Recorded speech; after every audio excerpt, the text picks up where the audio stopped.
Avui s'han posat en marxa les obres per convertir aquest espai en una superilla.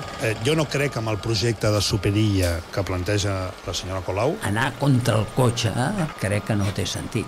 En una ciutat que, a més, és una ciutat de cotxes.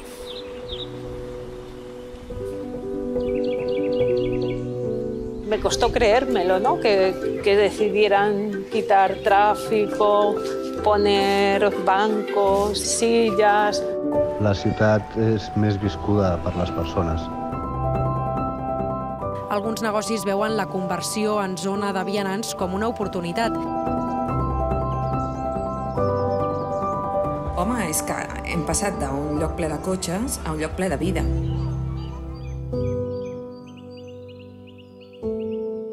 La gran idea de les superilles és que s'implantin a tota la ciutat. És llavors quan té sentit.